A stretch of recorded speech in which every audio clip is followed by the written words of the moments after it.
Some mornings you just wake up feeling off. I couldn't explain it, but that day the air felt heavier, like the house itself was holding its breath. I was already up with my 3-year-old who had come down with a nasty cough during the night. I hadn't even had coffee yet, just sitting there in the dim kitchen, rubbing slow circles on his little back, while he half dozed in my arms. Tyler's work alarm kept buzzing upstairs, relentless. Normally, he was good about turning it off, but today it blared on and on. Sighing, I carried my son upstairs and gently nudged Tyler. He mumbled something about staying up late, working, said he was taking the morning off and rolled back over. I kissed my son's hair and placed him back in bed, then decided to turn off Tyler's other alarm so he could sleep. That's when I saw it, just sitting there plain as day. A message lit up on his lock screen. I'm assuming since there hasn't been an angry pregnant lady on my doorstep, you haven't told her about us yet. Time didn't just stop, it crashed around me. I stood there frozen, my hand hovering above the phone. My first thought wasn't even anger. It was confusion. Fear, maybe I read it wrong. Maybe it was a joke. Maybe no. My gut knew, it always knows. I took the phone and stepped into the hallway away from our sleeping son. My hands were shaking so badly I almost dropped it. I unlocked it with the code I had known for years, and I opened the conversation. There it was, 4 months worth of messages. 4 months of secret rendezvous, 4 months of stolen intimacy, of laughter and longing between my husband and my lifelong best friend, Jess. Jess, who cradled me in her arms while I sobbed over my dad's diagnosis. Jess, who toasted my last pregnancy with sparkling cider and belly laughs. Jess, who once told me I was the sister she always wanted. And Tyler, my rock, my calm, the man who held my hand when I broke down after every brutal chemo update about my dad. Tyler, who told me it was okay to quit my job and focus on our family, on my pregnancy, on my dying father. Tyler, who kissed my forehead goodnight and told me he loved me while sneaking around behind my back. I sank down against the wall, my back sliding slowly to the floor. The phone slipped from my fingers. I didn't cry, not yet. I just sat there feeling hollow, like someone had scooped everything inside me out and left the shell standing. I think it's because there had been no signs, no late nights, working, except rarely, no lingering glances between them, no stolen touches, no coldness from him toward me. If anything, he had been more attentive lately, more gentle. That hurt more than anything. He wasn't acting distant, he was happy, he was content lying to me. Some people talk about getting a moment of clarity when they find out something like this, that they suddenly see their entire relationship for what it was. I didn't have that. I still loved him, I still loved her, I still needed them both. And they had ripped the ground out from under me. Aside from being sad about my dad, I hadn't changed. I was still a loving wife, a caring mother, a good friend. I hadn't let my grief swallow me. I kept the house spotless, packed lunches, sang silly songs with the kids, rubbed Tyler's shoulders when he came home tired. I gave everything I had left, and they took more. I curled up on the floor, pressing my forehead to my knees, and let the numbness swallow me whole. For 2 hours, I just sat there clutching the phone like it might change what I saw if I held it tightly enough, but it didn't. Today I decided I would give myself one last day of peace. Just 24 more hours pretending I didn't know. One more day of breathing before the storm rips everything apart. Tomorrow I would confront him. Tomorrow I would start unraveling the life I thought we were building together. But today I just needed to survive. The house felt different after that morning. Every corner, every creak of the floors, every whisper of the walls, it all carried a sadness I couldn't shake. I moved like a ghost through my own life, changing diapers, making dinner, answering my kids' endless, beautiful, exhausting questions, smiling when I had to, crying when I couldn't help it. There's something no one tells you about betrayal. It doesn't come all at once. It seeps into you like water into the cracks of an old foundation. At first, you think you're holding it together. You tell yourself you're strong, but then you realize your strength isn't real. It's just denial dressed up in better clothes. I spent that entire day pretending I didn't know, pretending I was still safe. When Tyler finally got out of bed, he kissed my cheek like nothing had changed. He played with our kids in the living room. He asked if I wanted him to pick up dinner. I watched him laugh with them, swing our son up into the air, and I felt nothing. Or maybe it was too much. Maybe it was everything at once, and my body just shut it all down to survive. That night after the kids were asleep, I sat at the kitchen table with a notebook and a pen. I made a list, not of dreams or hopes, not anymore. A checklist to leave. Find a lawyer, secure important documents, call my old boss about returning to work, figure out living arrangements, protect the kids. It felt mechanical, clinical, But underneath it all, there was a storm raging inside me. Because the truth is, I didn't want to leave. Not really. I didn't want to break apart my children's home. I didn't want to become a statistic. I didn't want to be a single mom with 3 kids grieving the loss of her father and her marriage at the same time. I wanted the man I married. I wanted the friend who swore she'd stand by me forever. I wanted my old life back, the one where I still believed in them, but that life was gone. And the cruelest part, they didn't even kill it with anger or cruelty. They killed it with a lie. So soft, so well worn, I never even saw it happening. I remember sitting there that night staring at the checklist through a veil of tears. I hadn't even realized we're falling. I was losing everything. My husband, my best friend, soon my father. There's a kind of loneliness that comes when you realize you're the only adult left fighting for your family. I looked at Tyler sprawled on the couch, snoring lightly with a half-finished beer on the coffee table, and I realized I had been alone for a long, long time. I just hadn't wanted to see it. The next morning, I woke up to the sound of my kids giggling in the hallway. Their laughter, pure bright, innocent, cut through the haze. And for the first time since reading that text, I remembered why I had to keep moving. Not for me, for them. They deserved a mother who didn't cry herself to sleep every night. They deserved a home built on honesty, not secrets. I wiped my face clean, put on a smile, and packed their lunches. I helped them into their shoes and tied their laces with steady hands. I kissed their foreheads like nothing had changed, because for them, nothing should. Inside, though, I was crumbling. Every text notification that buzzed on Tyler's phone made me flinch. Every touch from him made my skin crawl, even though I smiled and played along. Every glance at Jess's name on my phone contacts made my stomach twist. I knew I had to tell someone. I knew I couldn't carry this alone forever, but I wasn't ready yet. Not today, maybe not tomorrow. Grief moves slowly, and betrayal, it moves even slower. It sinks in drip by drip until you can barely remember who you were before it all began.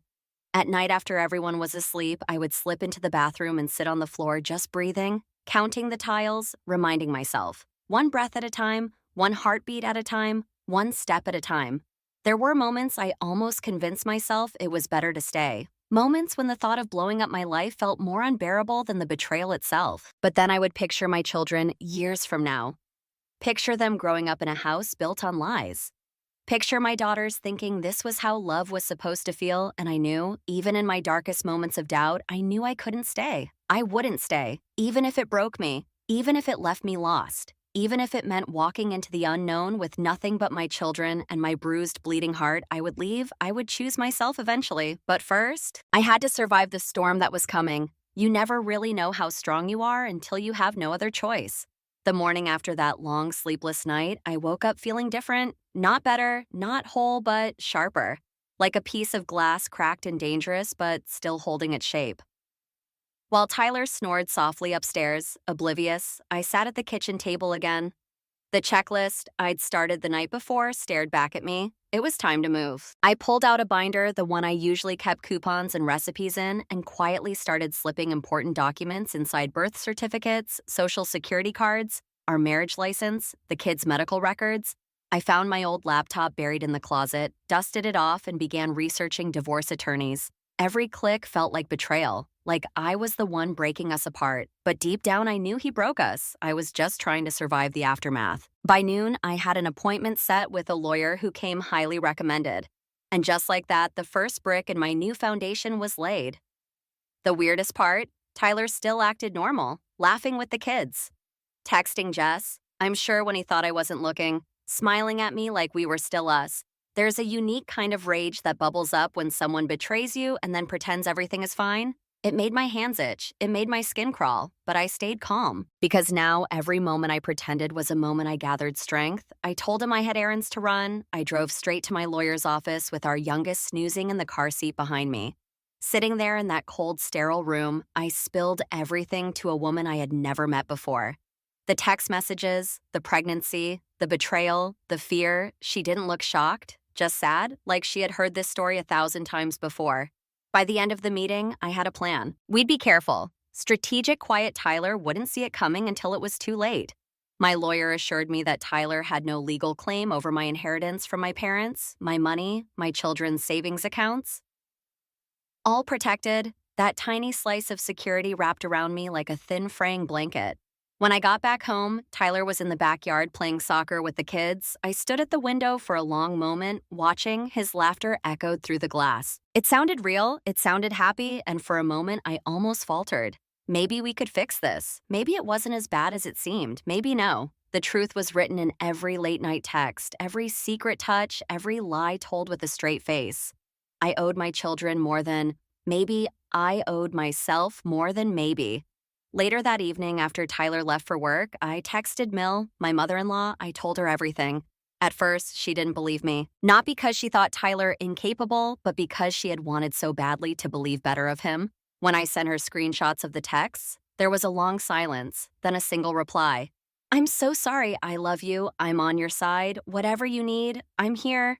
I cried harder at those words than I had in days, because losing Tyler and Jess felt like losing my whole world, but maybe I didn't have to lose everyone. Mill offered to come over the next day to help me pack some essentials, just in case things went south quickly. I agreed.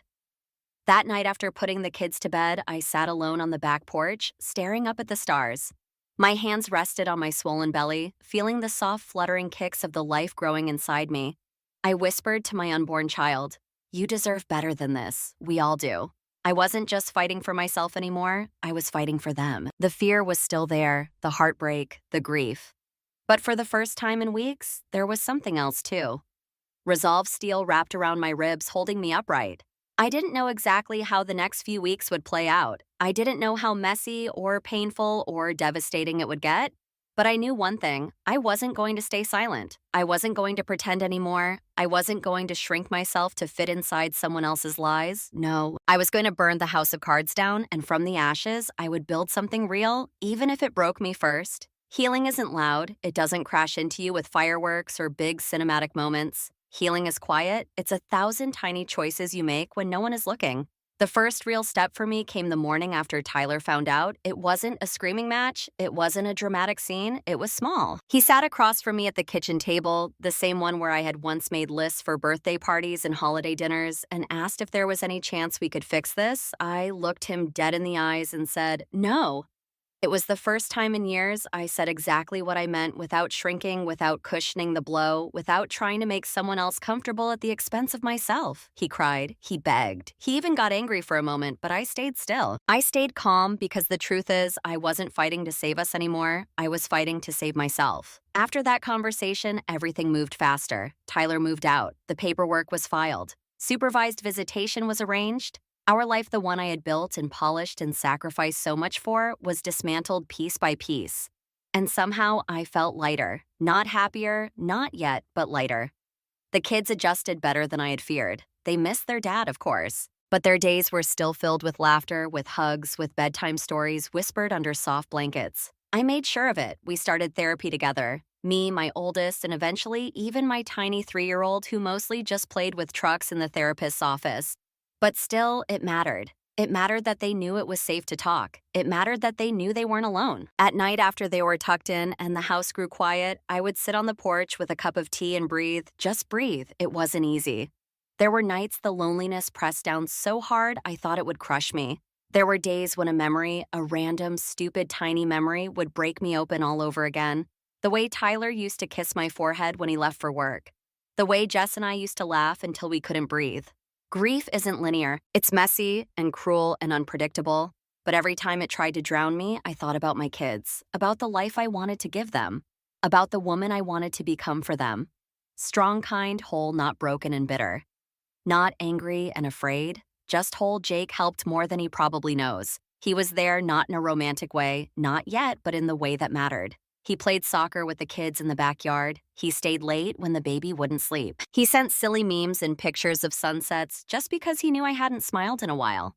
He didn't try to fix me. He just showed up, and sometimes that's all healing really is. Someone showing up for you again and again until you start showing up for yourself. Slowly, I started reclaiming little pieces of my life. I went back to work part-time. It was terrifying leaving my baby, even for a few hours. But it was also empowering to use my mind again to remember that I was good at something outside of being a wife or a mom. I started cooking dinners that I liked, not just what Tyler had preferred.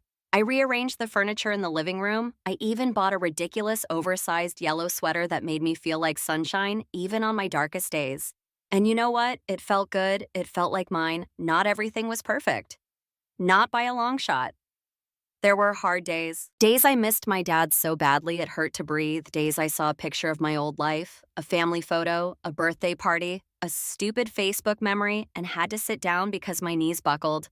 But those days didn't destroy me. Not anymore. I let myself cry when I needed to. I let myself laugh when I could. I let myself feel everything without judgment because healing isn't about pretending you're fine. It's about giving yourself permission to not be fine and knowing you'll survive it anyway. The hardest part, I think, was forgiving myself. Forgiving myself for missing them, for loving people who hurt me, for not seeing the signs sooner, for not leaving sooner. But I'm learning that healing isn't about blaming yourself, it's about giving yourself grace. I was doing the best I could with the love and trust I had, and now I'm doing better. I'm building something new, something softer, something stronger, something real. And for the first time in a long time, when I look at the future, I don't feel dread, I don't feel fear, I feel hope. The thing about new beginnings is they rarely come with fireworks. Most of the time, they sneak in quietly, soft, gentle, like a breeze slipping through a window you forgot was open. For me, it came on a Tuesday morning. The sun was streaming through the kitchen window, catching the dust motes in the air and making them dance. The baby was babbling happily in his high chair, smearing applesauce across his cheeks. My oldest was reading aloud to his little brother, stumbling over big words but beaming with pride every time he got it right. And me, I was standing at the stove stirring oatmeal, humming along to some old song playing on the radio. It was nothing. It was everything. Because for the first time in what felt like forever, I wasn't waiting for the other shoe to drop. I wasn't holding my breath. Bracing for impact, I was just living. And it was enough. Life after Tyler wasn't perfect. There were still nights when the loneliness crept in like a thief. There were still moments when grief hit me out of nowhere, a smell, a song, a memory, and left me blinking back tears in the middle of the grocery store. But those moments didn't own me anymore. They were part of this tapestry now, threads of pain woven alongside threads of joy. Both mattered, both were real. Jake became a bigger part of our lives, little by little, not by force, not by grand gestures, just by showing up again and again in all the small ways that mattered. He helped coach my oldest soccer team, even though he didn't know the first thing about soccer. He spent hours building Lego castles with my middle child, only for the baby to toddle over and knock them down and laughed every time instead of getting frustrated. He learned how to braid hair from YouTube tutorials just so he could help me in the mornings when we were running late. And slowly, quietly, he found his way into our hearts. One evening after the kids had gone to bed, we sat on the back porch sipping hot chocolate wrapped in a shared blanket against the chill. He reached over, took my hand and said, "You don't have to say anything. I just want you to know I'm not going anywhere. Not today, not ever." I didn't say anything. I just leaned my head against his shoulder and closed my eyes, letting the warmth of him soak into the cold, hollow places inside me. Healing doesn't mean forgetting. It doesn't mean pretending it never hurt. It means learning to carry all of it without letting it break you. I still miss my dad every day. I still have moments when I catch myself reaching for the phone to call him to tell him about something funny the kid said or how the baby finally took his first steps. And then I remember and my heart aches, but I also remember the way he loved me, the way he showed up every single day with quiet strength and a heart full of grace, and I know he'd be proud of the woman I'm becoming. Not because I'm doing it perfectly, but because I'm doing it at all. There's a picture hanging in our hallway now. It's a candid shot. Jake took one lazy Saturday morning, me in my ridiculous yellow sweater hair, messy, no makeup, laughing so hard I'm crying with the kids piled around me like a puppy pile. It's not a perfect picture, but it's real. It's mine. And when I walk past it, I smile because that girl, the one laughing in the chaos, she's stronger than she ever thought she could be. She's softer too, more open, more herself. One day, maybe soon, Jake and I will sit down and talk about the future, about blending our lives together officially, about forever. But for now, I'm happy right here, right now in this messy, beautiful, ordinary life we're building together.